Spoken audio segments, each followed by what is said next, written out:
Evnr 3200 Botany. Presentation number 1. What is plant biology? Historically, botany, the study of plants, goes way, way back. As a matter of fact, we find its at least recorded origins in the Middle Ages, but arguably you could go back to prehistory because plants play a real important part in the natural history of human beings and even our hominid ancestors. But historically, once we started working with plants in the Middle Ages, we recognized, that is, humans, recognized the existence of two basic types of organisms. Organisms that moved, the animals, and organisms that didn't, we called the plants. But as time went by, we were able to characterize different organisms and break out a lot of other groups besides just plants and animals. We'll talk more about that in a little bit as we go through this presentation and as we get into some future presentations. But historically, botany, yes, dealt with plants, or at least what we call plants today, which would be like herbs and shrubs and trees and things like ferns and things like mosses. But it also used to involve things we call fungi today, mushrooms, molds, and mildews. And what we call algae today, which would include seaweeds, and what we call bacteria today. So in other words, botany was a large, encompassing study. Now, the classical view of botany really originates with this fellow I see here named Carl Linnaeus, a Swedish botanist who did his thing way back in the 1700s, and he came up with a system for naming and classifying plants, which hopefully you will encounter in the laboratory portion of this course. If we break out these different groups we just mentioned into their subspecialties, we find that botany, in the general sense, includes botany in a more stricter sense, the study of plants, members of the kingdom Plantae, and those are called botanists. Then there's mycology, the study of fungi, which include the mushrooms and the mildews and the molds, and that's studied by mycologists. And then there are the algae, the seaweeds, etc., and those encompass something called phycology, which can also be referred to as algology.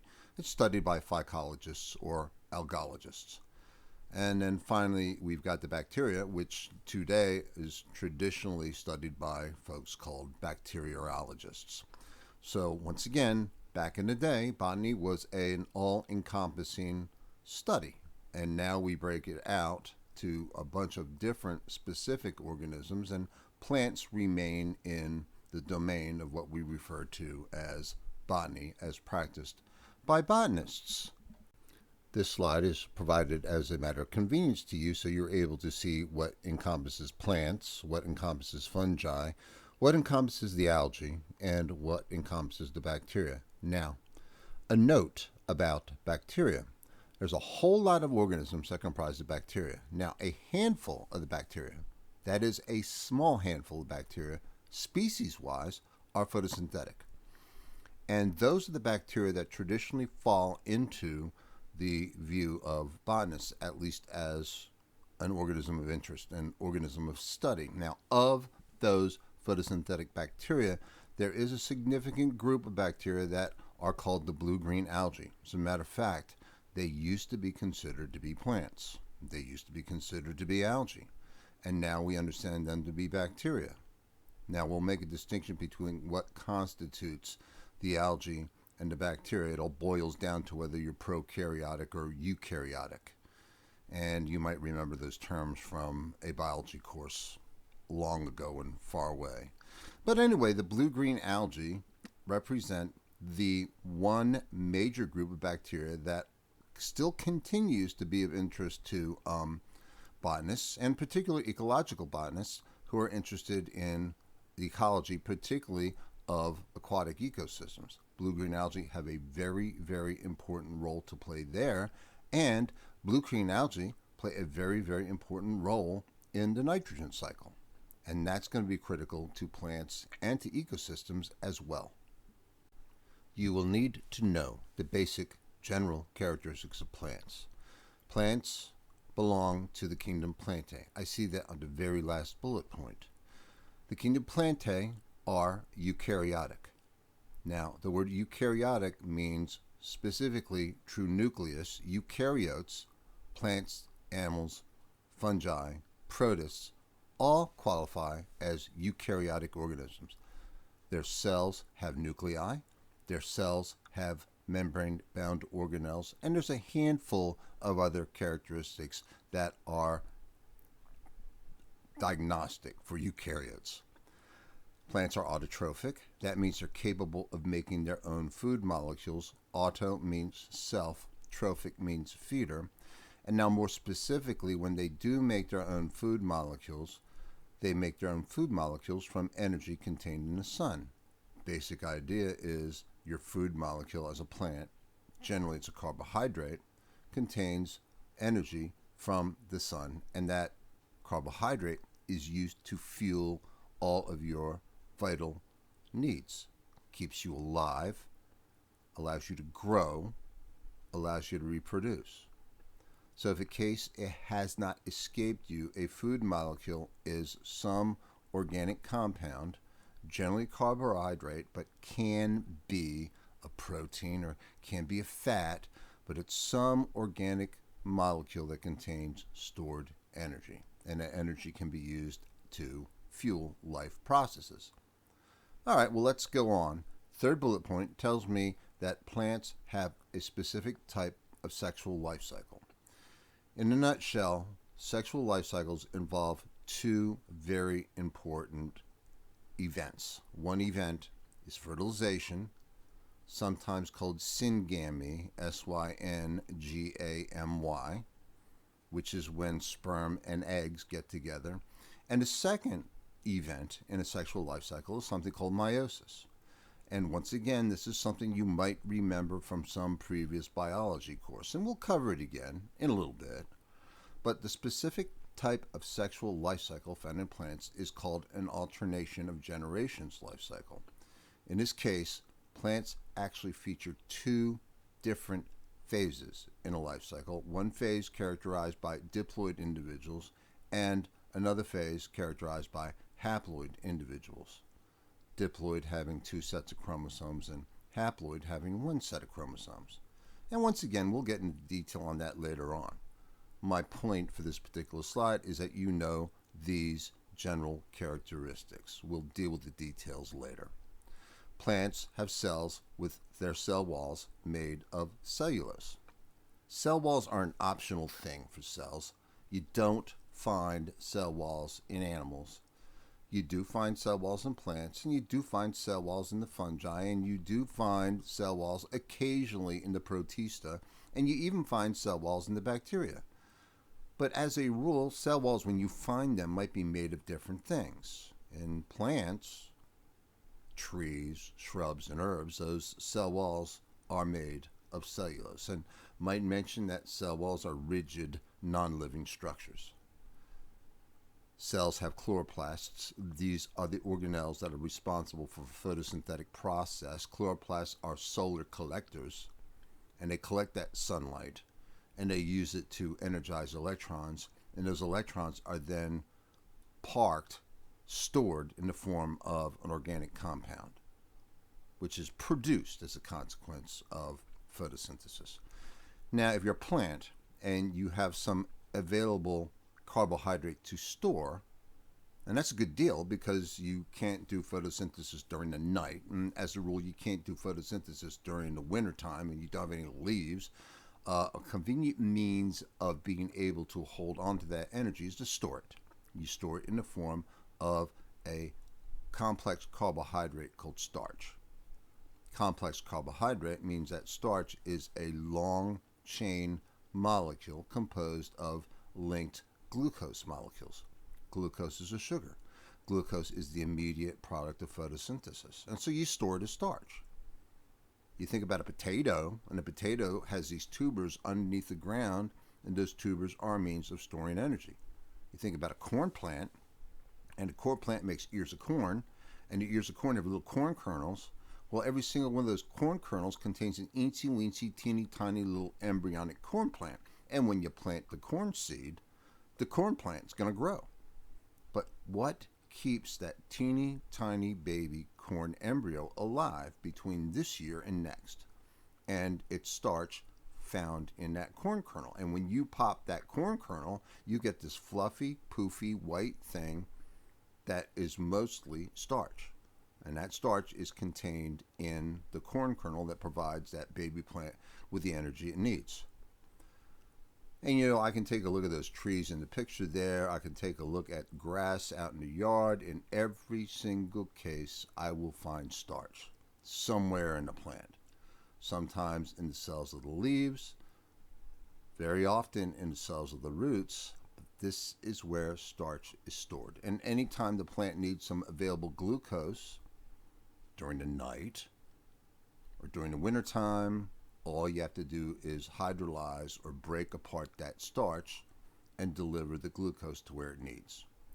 So make sure you know all of these general characteristics of plants. They will show up on an exam. And once again, make sure that what constitutes the modern domain of botany are those organisms found in the kingdom Plantae.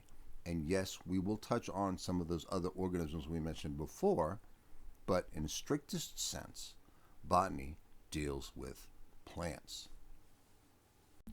Oh, did I say that we'd be taking a look at the details of these other organisms that qualify as plant-like organisms studied by botanists a little bit later? Yeah, we'll do that in detail later on. But since we've covered the general characteristics of plants, why don't we just cover the general characteristics of some of these organisms so we get a better idea of how they compare next to plants? And you'll get an idea of why maybe they're no longer considered to be members of the kingdom Plantae.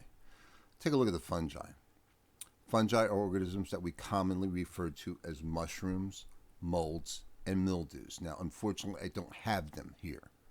You make sure you write those three down as bullet points: molds, mildews, and mushrooms.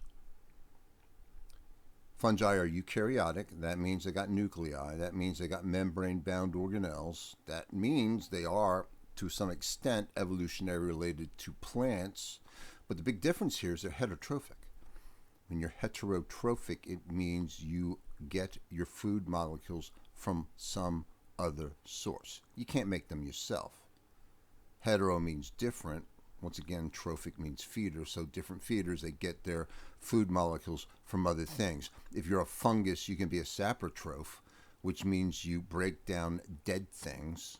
A tree falls in the forest. A squirrel happens to land on the wrong wire and gets electrocuted. And any of those cases, some dead organism is going to get broken down by fungi. And the fungus takes advantage of the food molecules contained in that dead animal or in that dead plant. Call that decomposition. Well, then we also got parasites. There are some fungi that actually will parasitize living organisms. So sometimes you'll take a look at a tree and you'll see some bracket fungi growing out of the tree trunk. It might not be long before that tree dies and falls over because the fungus has been rotting the tree away from the inside. But as long as that fungus lives on the tree, it's taking advantage of those food molecules. Now, these things we call fungi have a unique sexual life cycle. Now, remember, a sexual life cycle includes fertilization, also known as syngamy, and meiosis. Well, they've got a different type of life cycles, very unique, called zygotic meiosis. It's probably a term I'm not going to ask you about in this coming exam, but when we wind up talking about fungi later on in the semester, zygotic meiosis might be a term you want to park somewhere in the back of your brain because it's going to be first and foremost at some point. Fungi have cells with cell walls, but their cell walls are not made of cellulose. Their cell walls are made of a nitrogen-containing compound called chitin. Incidentally, it's the same stuff that insect exoskeletons are made of. The fungus has cells that are basically filamentous. And when a fungus stores energy, it stores it not as starch, but it stores it as a related compound called glycogen. Interestingly enough, glycogen is the same stuff that we have in our liver and in our muscle cells, and it's how we store energy.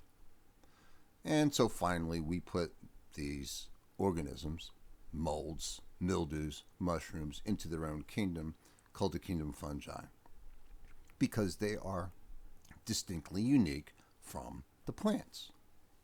Make sure you know these general characteristics of the fungi. Well, let's do the same thing for the algae. They're eukaryotic, they're autotrophic.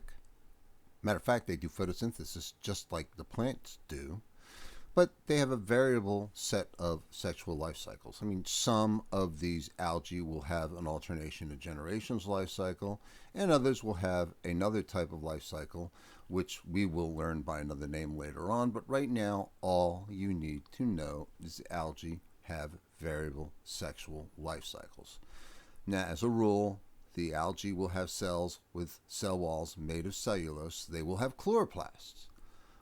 The energy storage is variable. Some algae will store their energy in the form of starch, but some will store it in the form of fats and oils and in some other compounds as well. The algae are classified in the kingdom Protista. While fungi are pretty easy to distinguish from plants as being a unique kingdom, botanists were not entirely convinced about algae. It was a little bit tougher road to hoe in order to get them to be convinced that the algae probably should be put into the kingdom Protista, where we had found unicellular organisms like protozoans, amoebas and paramecium and things like that. Truly, if you take a look at the algae, there really is no doubt they do belong in the kingdom Protista, but you can see from the standpoint that they are photosynthetic, they look like plants, that they would have been traditionally studied by botanists way back in the day.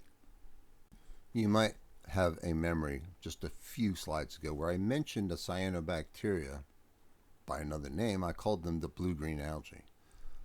Cyano means blue, the bluish-green color, and so cyanobacteria are the blue-green algae. I mentioned that they are a group of bacteria that share a definite, distinct characteristic that plants have. They do photosynthesis the exact same way, but still they're bacteria, so therefore they get placed in their own kingdom, the kingdom Eubacteria, where we have all of the bacteria that you and I are mostly familiar with. These are the bacteria that we find in us, on our skin, on our surfaces of the things that we use, phones, etc., like that. These are the bacteria that can cause disease. These are the bacteria that decompose things. The far majority of eubacteria are completely and totally harmless. A lot of people just freak out when they think of bacteria, but they're absolutely necessary. We could not survive without the bacteria that we have living in our own large intestine. Significant number of them. As a matter of fact, you might want to know that 1/3 of the dry weight of the fecal material that you pass every day is dead bacteria. And that's a mind blower. Back to the cyanobacteria. The blue-green algae are prokaryotic. Now, when you're prokaryotic, it means you don't have membrane-bound nuclei. You don't have membrane-bound organelles. As a rule, the cells are very, very small and very, very simple. That particular organism that you see on the picture above is an organism called nostoc, I believe. And the picture down below shows you these cells. They look like they're in chains, but I will tell you this, that particular micrograph been magnified 1,000 times. And that shows me those cells are really, really small. As a matter of fact, a human cell might occupy about 1/5 or maybe even 1/4 of that picture. So human cells are big. Plant cells can even be bigger, but these bacterial cells are really, really small. You take a look at these blue-green algae, they have cells with cell walls, and the cell walls are made of a substance that most bacterial cells are made of. It's called peptidoglycan. And that's something you want to tuck in the back of your mind as well. It's kind of something we might wind up coming up against at some point. And definitely in your field, it's something that might show up as well. Energy storage is variable. They're all placed in this kingdom called eubacteria, where most of our bacteria that we're familiar with, that we encounter every day, are found. Oh, I forgot to mention, bullet point number 3 tells me bacteria don't have sex.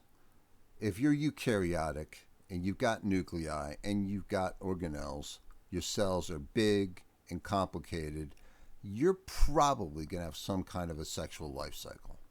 But when you're really, really small and prokaryotic, as primitive as these cells are, they don't have an ability to have sex. When they reproduce, they do so through asexual reproduction, which is simply cell division.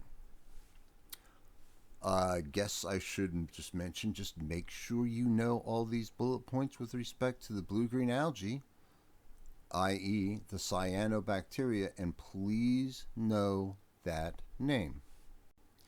I should mention that I think that the content on this slide is mentioned as a learning objective in a later presentation. Doesn't change the fact you still need to know it.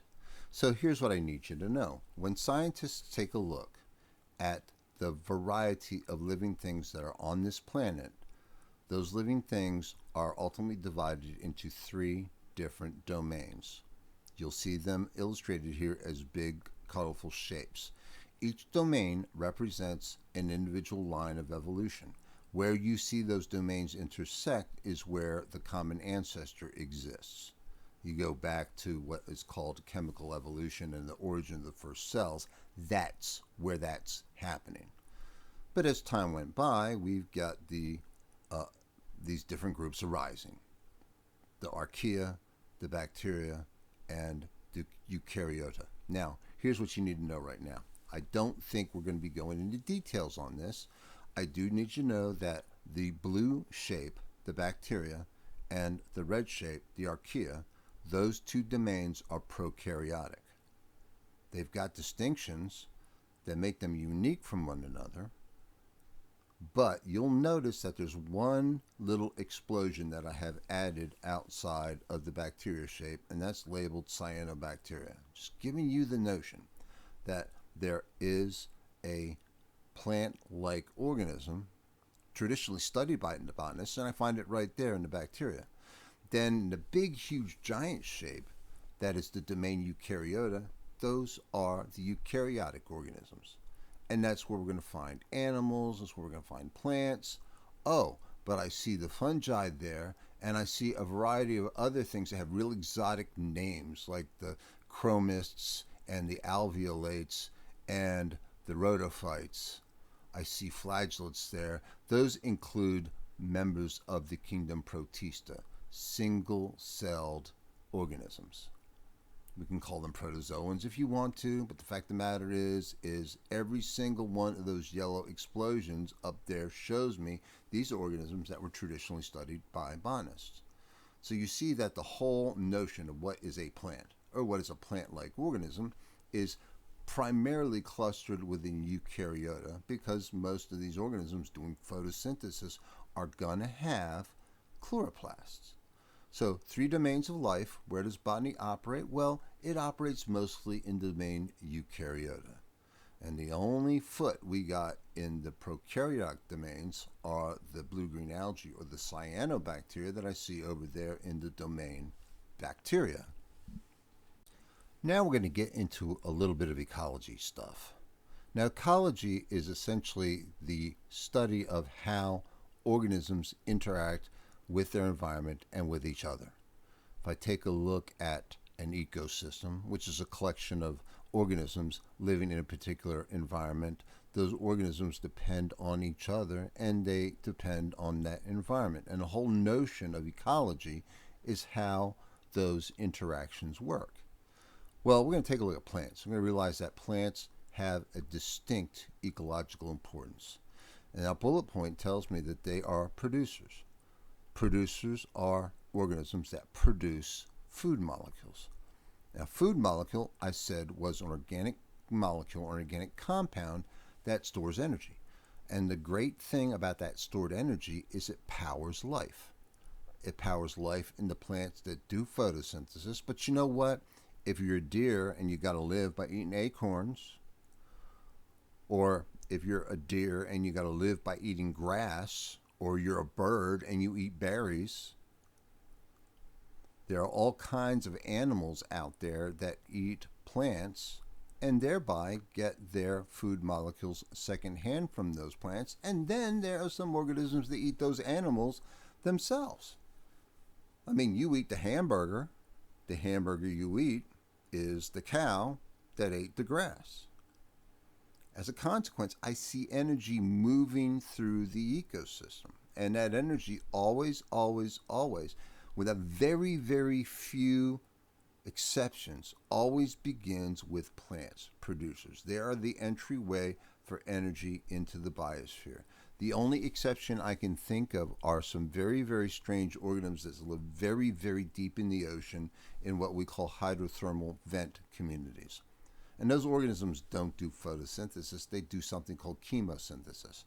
And yes, they do bring energy into their own unique ecosystem, but when you're considering that their own unique ecosystem is miles down the bottom of the ocean, those food molecules and that energy represented by those food molecules are staying down there. And they contribute to the strange little community of organisms that live in the hydrothermal vent community, but I doubt very much if any of those molecules ever wind up having an effect on coastal regions or more superficial regions of the ocean. You need to know that plants are producers. They produce food molecules. They are the entryway for energy into the biosphere. More about this in a second. Oh, I've seen that before, Dr. Knaus. I think my teacher called it ecological pyramid, or maybe he or she called it a food pyramid. We're going to call it a trophic pyramid. But you know what? Sometimes it's called a pyramid of energy, sometimes it's called a pyramid of numbers, but the bottom line is what it does is shows me the flow of energy through an ecosystem. And at the very bottom of the trophic pyramid, you see plants, i.e. producers. In this case, it's an aquatic ecosystem, but we still got photosynthetic organisms down there, the seaweeds. It would be the same thing if I was taking a look at a forest, or I was taking a look at a grassland, or a jungle. But what I see is there are things called producers, there are things called primary consumers, there's things called secondary consumers, and even things called tertiary consumers. What you need to know is that plants and other photosynthetic organisms are the basis for energy transfer in food webs. That means bringing in energy from the abiotic, that's A-B-I-O-T-I-C, that's the non-living, that's the sun, and that's transferring the energy from the abiotic into the biotic, B-I-O-T-I-C, which is living stuff. Follow the arrows. Photosynthesis brings the energy in. Your producers are eaten by the primary consumers, sometimes called herbivores, and they're eaten by the secondary consumers, sometimes called carnivores, and you see essentially the energy moves up through the ecosystem. Now, one of the nice things about ecosystem is you can think about it as a big giant machine. It's a big giant machine with a lot of moving parts. But you know what? In order to run a machine, it needs an input of energy. And the same thing is true with ecology. So our trophic pyramid here is nothing more than another way of visualizing what I just mentioned on our previous slide. Plants, producers, are our entryway for energy into the ecosystem. It's how all these other organisms manage to be fueled to stay alive, and the whole thing operates as a big, complicated machine. Just to basically lend a practical view to this, we've got things called food chains and food webs, and I'm sure you've learned about them once upon a time, so this is just nothing more than a review. A food chain is a linear sequence through which energy moves. Photosynthesis is carried out by the plantain. You see the little plant down there, it's got a circle around it. The plantain is eaten by the rabbit. The rabbit picks up the energy from the plantain. It's stored in those food molecules the rabbit eats. The fox eats the rabbit. The fox gets those same food molecules secondhand. But the fact of the matter is with any ecosystem, you got this great intersected web of food chains, and so all these other organisms are involved, and you see the arrows go every which way. So ecosystems are fairly complicated, but the bottom line is I could take all these organisms and fit them in that trophic pyramid that I saw on the previous slide. And you know what? I mentioned the fact that an ecosystem is like a big machine. And sometimes students get really put off when I say that, but I'll tell you what, next time you go out in the woods and you just stand there, you don't have to do any microscopic, minute study of anything. Just stand there, look up at the trees, and you realize that these trees are bringing in all of this energy. And all this energy is feeding everything that's going on below. If it wasn't for those trees, there would be no ecosystem. If it wasn't for those plants, there would be no birds. There would be no organisms in the soil. There would be no foxes or snakes. And you know what? It really comes down to it. If there weren't any plants, there would not be human beings. We'll talk more about that as we go along. Oh no, not the trophic pyramid again, Dr. Knaus. Yeah, but what I'm going to do now is going to talk a little bit more about those individual horizontal levels I see there. They're commonly called trophic levels, and we already mentioned the fact that energy moves up from level to level to level. Now what that means is energy resides at each of those levels. Now the energy is used to generate what we call biomass. Biomass is the dry weight of carbon represented by the organisms at any trophic level. That means it's the amount of energy stored. And here's the logic. The logic is that when you store energy in the form of food molecules, those food molecules are ultimately being used to make biomass. Muscle tissue, bone tissue, leaf tissue, wood tissue, doesn't matter what type of organism you are represented by these food molecules that represent stored energy and carbon. So there is a relationship between amount of carbon contained in a living organism and the amount of energy that they actually store. Well, the same thing is true if I take a step back and I look at the ecosystem here and I see, wow, there's a whole lot of carbon stored at the level of my seaweeds and not quite as much found in my parrotfish and hardly any stored at the level of my sharks or even at the level of my kiloware. It looks like the amount of carbon stored goes down, but you know what? It also is showing me that the amount of energy goes down as well. All right, so biomass accumulation is accumulation of carbon at any given level in a trophic pyramid. Now, when you store energy and you store carbon, that commonly is referred to as production. Production in a biological sense is how much energy is being stored and how much biomass is being made. So I can take a look at production in the grassland and say, oh, the grass are responsible for a certain amount of biomass accumulation. I'll compare that to production in a tropical rainforest. And the amount of production in a tropical rainforest is way bigger than the amount of production in a grassland. Now, there's another thing that I see in my trophic pyramid that I mentioned before. I said, well, sometimes I can call this an energy pyramid, and sometimes I can call it a pyramid of numbers. And as a rule, if you take a look at the number of organisms that are existing at any one of these trophic levels, the larger number of organisms exist down there in the region of the producers, but as you move up through the herbivores and up through the carnivores, the actual numbers of organisms decrease as well. That makes logical sense. I mean, there looks like there's some loss of energy as I move from level to level to level, Dr. Knaus, and if that energy is lost, that means there's less energy available, which means I might not be able to sustain the number of organisms from level to level as I go up.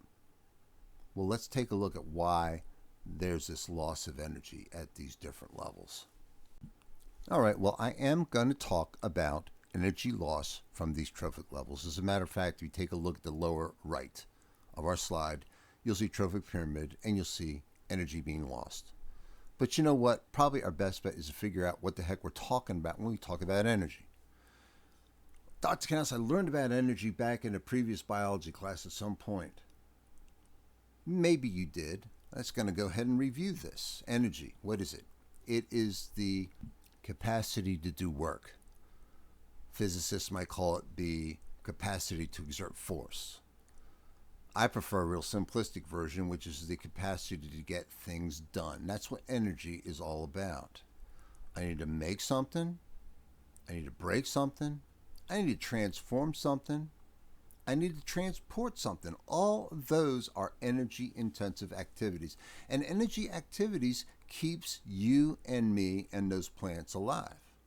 So energy is capacity to do work, capacity to exert force, capacity to get things done. And energy is governed by two different laws of thermodynamics. The first law of thermodynamics is commonly referred to as the law of conservation of energy. And I see it up there. It says its energy can neither be created nor destroyed. In other words, the amount of energy present in the universe has always been here and always will be here. And the same thing can be true for any single organism or any single ecosystem on the face of the planet. You can't destroy energy and you can't create it. The only thing you can do is transform it. Brings us to our second bullet point, at least third bullet point here, the second law of thermodynamics, and I see it is energy transformations are never 100% efficient. Energy loss is entropy. In other words, if you're converting gasoline in your car to force to move your car, you don't convert 100% of the energy into gasoline. You lose some of it. That's called entropy. Entropy is just a fancy word for disorder. Energetic systems tend to disorder because the transfer of energy is never 100% efficient. So in the second law of thermodynamics, I understand that when I'm shoveling food into my body, I'm generating this 98.6 degree body heat. And you know what?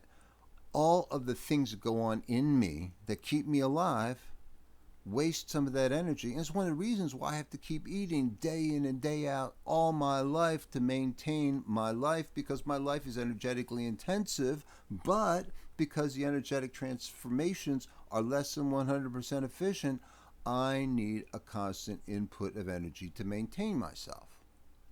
All right, what I'm going to do is now take a look at this trophic pyramid here. So I notice I've got my horizontal layers, but I see these arrows coming off on the side. And each of those arrows reads the word heat. And my little red font there tells me that only 10% of energy transferred to a trophic level remains in that trophic level. 90% is lost as heat. That's commonly referred to as the 10% rule. The 10% rule is this just broad ecological rule. I think it was originally developed probably in the 20s, maybe in the 1930s. I don't remember. But the fact of the matter is, it's the idea that if I take a look at the forest that I'm standing in, I'm realizing it is a machine. And yes, I realize that the plants are bringing in all the energy and it's supporting the growth of all of the other organisms there, the insects and the birds and the mammals and the fungi and all this. But the fact of the matter is as that energy moves through the ecosystem, it's being lost all along the way. And it's one of the reasons why that trophic pyramid there gets more narrow and more narrow and more narrow as you get to the top, because there's less and less energy available. And from a practical standpoint, that means if you go into any ecosystem, you cannot have any more than a certain number of trophic levels. As a rule, in aquatic ecosystems, you can have as many as maybe 7 or 8 trophic levels, but in terrestrial ecosystems, you rarely get beyond 4. because there simply is not enough energy left to manage another trophic level beyond the fourth level. Now, before I get started on this particular slide about energy, matter, and ecology, number 4, I want to go back to the last slide we just finished up with about the diminishing energy as you move up from trophic level to trophic level to trophic level. I used the expression that energy is lost, but I want to be really specific. And that is, when I say energy is lost, I don't mean that it's destroyed. You notice that the arrows indicate that heat, which is a form of energy, is coming off of those trophic levels as we move up the pyramid. That's not energy being destroyed. I should specify here that heat, and this is important, you might even be asked this at some point, heat is a low quality form of energy.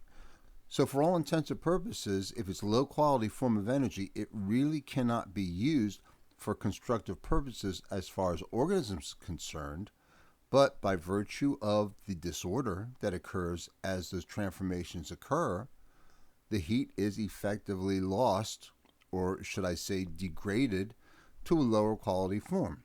That's the basis of this 10% rule we talked about on that previous slide. Now, turning my attention to this slide here. We've been talking about energy, and I'm figuring, well, maybe if we're talking about energy, maybe we better talk about matter, because matter and energy literally go hand in hand as far as biology is concerned. And we're going to find that energy and matter go hand in hand as far as these plants are concerned, we're going to be talking about. So I'm about to talk a little bit about matter, and I'll talk a little bit about what are referred to as biogeochemical cycles. This content is not necessarily, and I believe it's not, I don't think it's found in this particular chapter. Nonetheless, you still need to know this information. I think it's a valid piece of information to include right now, and it's going to help with your understanding of this, and it's certainly going to help with the understanding of ecology when you get to that course at some point in your future. So we understand that energy is a capacity to get things done, is capacity to exert force, is capacity to do work. Matter is physical stuff. Matter is what the universe is made of. When we start thinking about atoms and molecules, and those atoms and molecules belonging things that we might refer to as solids or liquids or gases, these are states of matter, and the universe is made of matter. Definition: matter is physical stuff. It comes in different flavors. We call those elements, and the smallest unit of matter is an atom. Well, the thing is matter is governed by one law. You remember, energy was governed by two laws of thermodynamics.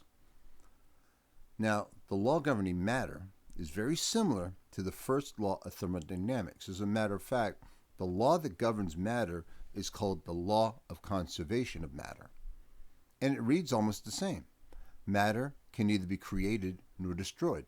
And what that means is all the matter contained in the universe was present when the universe was formed and will be present when the universe ceases to be. The amount of matter in the universe is unchanging. It's finite. It's always been here and always will be here. Now, what that means is, in the context of an ecosystem, and I'm looking at this illustration on the slide right now, it's little arrows. I see a tree, I see a cow, I see a factory, I see arrows indicating the movement of carbon. Carbon's a form of matter, and I notice it is moving through the ecosystem, and that's what biogenic chemicals are. Biogenic chemicals cycles are pathways that elements move through an ecosystem. But the important thing to remember is that as those elements are moving through the ecosystem, they're transformed, at least in the sense that they might be found in one chemical compound at one point in the cycle, and maybe in another chemical compound in another cycle. But the bottom line is that matter, the carbon in this illustration, or maybe the nitrogen in another cycle, never disappears. It is endlessly recycled. So matter must be infinitely recycled. And so whereas energy is really kind of on a one-way trip through the ecosystem because it eventually is degraded to a lower quality form through that process called entropy, matter can be endlessly recycled. Which means if you take a look at the atoms in your own body, those atoms have been here since the beginning of the universe. It is quite possible that a carbon atom in your body was in the body of Jesus Christ, was in the body of a long dead dinosaur, was in the form of a tree fern living in some jungle forest where those dinosaurs were living. So in a lot of ways, you look at yourself and you're looking at a brand new, maybe historically recent human being, but in terms of the content, your matter, your atoms, they've been here from the beginning of time. Let's take a look at a little bit more stuff about biogeochemical cycles and matter. So I'm getting the idea that a biogeochemical cycle is a unique process by which an element moves through an ecosystem. There are lots of different biogeochemical cycles, and they are operative features of ecosystems. When you take a look at a biogeochemical cycle, we first observe that that biogeochemical cycle consists of compartments, places in the ecosystem where a particular form of that element exists. So, for example, we're talking about the carbon cycle, and I don't have the illustration in front of me, but I could consider compartment A there to be carbon dioxide in the atmosphere, B to be carbon in plants, having taken up that carbon from the atmosphere, and C, carbon in animals that picked that up from the plants. Now, I also notice that these different compartments vary in size. Obviously, they differ in terms of how much of a particular element is sequestered at any given compartment. And there's a certain residence time. Now, the residence time is essentially how long does that element stay in that compartment. And that's a function of the little arrows that are labeled as F1, F2, and F3. And those are fluxes. Flux is a movement. And flux from A to B, and flux from B to C, and flux from C to A are going to vary in terms of speed, in other words, rate of transfer. And so the whole thing is variable. And the carbon cycle, as it occurs globally, might be a little bit slightly different from the carbon cycle as it occurs in an ocean, or might be a little bit different compared to the carbon cycle operating in a tropical rainforest. The same compartments might be there, but they might differ in terms of size, and they're going to differ in terms of those rates of flux occurring between them. So in my mind's eye picture, I'm going to understand two things about ecosystems. Energy is moving through. Energy is eventually lost, at least degraded in the form of heat. We call that entropy. But then we take a look at the matter. Matter is endlessly recycled, understanding that matter is going to be shifted from compartment to compartment to compartment in the ecosystem.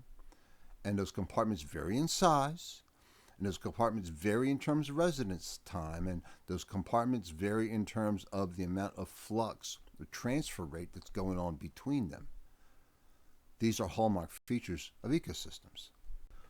All right, I'm looking at a biogeochemical cycle called the hydrological cycle, which represents the cycle of water moving through the ecosystem. Now, water is not by itself as an element, but we do refer to water as part of this thing called the hydrological cycle. And obviously, the hydrological cycle is going to have an effect on plants that live in a given place, and which in turn is going to have an impact on those animals. The hydrologic cycle is intimately associated with the climate of a particular area, among other things. But once again, here I see compartments, I see the clouds, I see the plants, I see liquid water, and I see a whole bunch of arrows indicating fluxes of movement of water from compartment to compartment to compartment. This is an example of a biogeochemical cycle in which we're not necessarily monitoring the movement of one element, but the movement of a very common, very important chemical compound H2O, or water. No real need to memorize this one. We've seen it already, and we've not even discussed it in detail. We're just going to look at it in a very general sense. Carbon cycle. Carbon is found in all living organisms. As a matter, you could argue the fact that living organisms, animals and plants, are carbon-based entities. Where does that carbon come from? Well, it comes in through the process of photosynthesis in removing carbon dioxide from the atmosphere and converting it into an organic form. The tree does photosynthesis. It's composed of largely carbohydrates, starch and wood and cellulose and things like that it's using to basically maintain itself in its environment. Then you got a cow or any other animal that might be eating the plants. And I noticed that in the process of eating the plants, the cow picks up the carbon. The cow is excreting carbon. It's contributing to the decomposition process. The carbon is now in the ground, can eventually get deposited in the form of fossil fuel forms like coal and things like that. And I noticed that we have this process of combustion that we rely on. I'm not saying that's good, it's not saying that bad, but it does convert that carbon into the carbon dioxide form that goes back up in the atmosphere again. And so once again, I've got compartments here. I got arrows indicating fluxes, and those fluxes include photosynthesis and combustion. And as far as that cow is concerned, cellular respiration, where you're breaking down the carbon containing molecules and releasing the carbon dioxide into the atmosphere as a consequence. Now we're going to notice something about like carbon cycles with human influences on ecosystems. We're going to notice that the carbon cycle, which originally was considered to be a fairly simplistic cycle, becomes incredibly intense.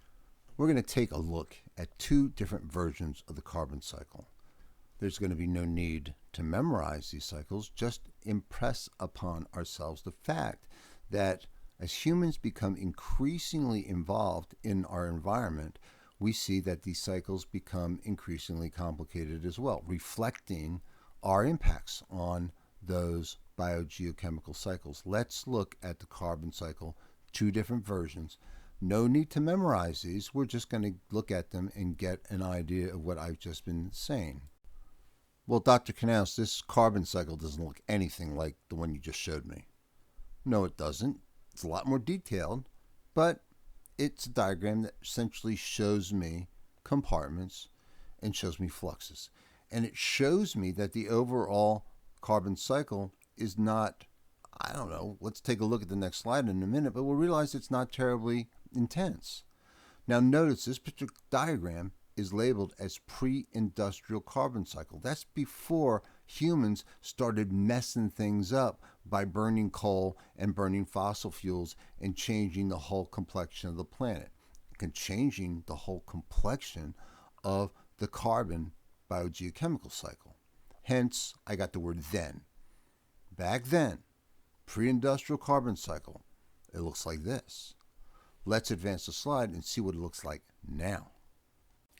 So here's our post-industrial carbon cycle, and you see there's a lot more compartments and a lot more flux lines, and it's so complicated, and you realize, of course, that a lot of that complication is because we have put added stress on that system. All right, so now you know what biogeochemical cycles are, and you know they operate roughly in parallel with energy through an ecosystem. Way back when we started this presentation, we acknowledged that there were some, I guess we could call them botany subdisciplines that were cleaved out as scientists realized that botany was not just plants, it was like fungi and it was protists and a lot of other organisms. What I've got here is a list of other subdisciplines that are actually part of the botany umbrella.